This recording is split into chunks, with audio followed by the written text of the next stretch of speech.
Subscribe करा, like करा, share करा. फक्त मुक्तागिरी न्यूज बेल आयकॉन दाबायला विसरू नका.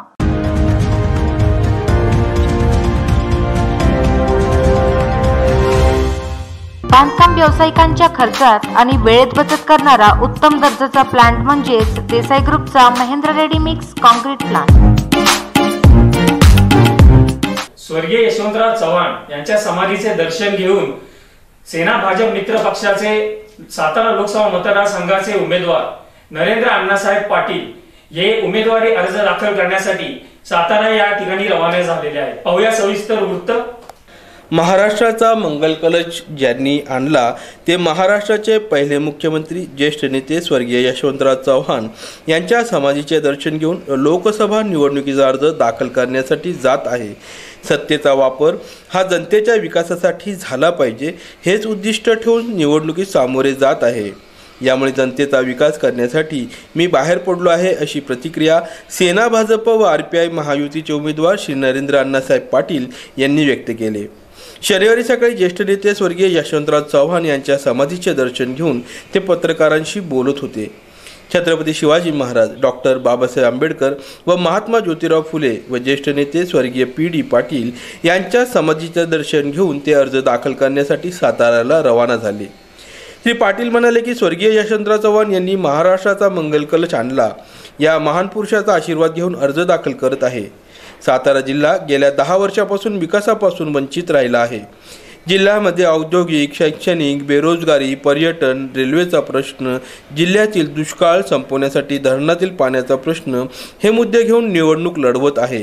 देशाचे पंतप्रधान नरेंद्र मोदी ज्याप्रमाणे नागरिकांची सेवा करत आहेत त्यांनी देशाला भरभरून असे काही दिले आहे.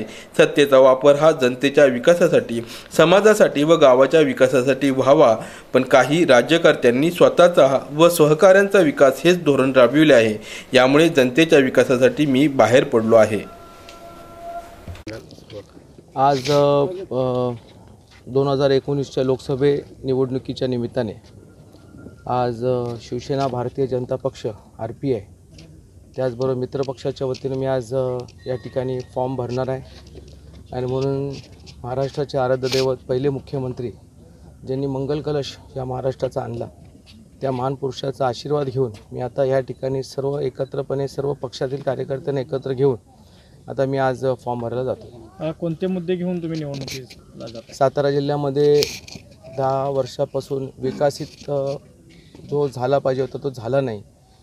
विकासापासून वंचित राहिलेला हा जिल्हा, मग औद्योगिक क्षेत्र आहे, तरुण तरुणीचं असणारं शैक्षणिक क्षेत्र आहे, पर्यटन स्थळ आहे, रस्त्याचे विकास राहिलेत. आमची ट्रेन जी होणार होती ती ट्रेन झाली नाही. धरणातलं पाणी हे जिल्ह्यामधील असणाऱ्या नागरिकांना पहिलं मिळालं पाहिजे, ज्याच्यामुळे जिल्हा हा दुष्काळमुक्त होऊ शकतो. अशा सगळ्या गोष्टी घेऊन आम्ही या निवडणुकीला पुढे जाणार आहोत. त्याचबरोबर आज देशाचे पंतप्रधानांनी ज्या पद्धतीनं देशाच्या असणाऱ्या नागरिकांची सेवा करत असताना देशाला भरपूर काय दिलेलं आहे आणि सगळे मुद्दे घेऊन आम्ही या निवडणुकीला उतरू. दादा केंद्रीकरण करावं ही यशवंतराव चव्हाण साहेबांची भूमिका होती, ती होताना दिसते का सत्ताधाऱ्याकडून? सत्ता हा जनतेचा असणारा वापर करण्याचं एक शस्त्र आहे. जनतेचा विकास, समाजाचा विकास, गावखेड्यांचा विकास हा महत्त्वाचा आहे. परंतु काही राज्यकर्त्यांनी स्वतःचा विकास, सहकाऱ्यांचा विकास हेच धोरण राबवल्यामुळे आता जनतेच्या विकासासाठी मी बाहेर पडलेलो आहे.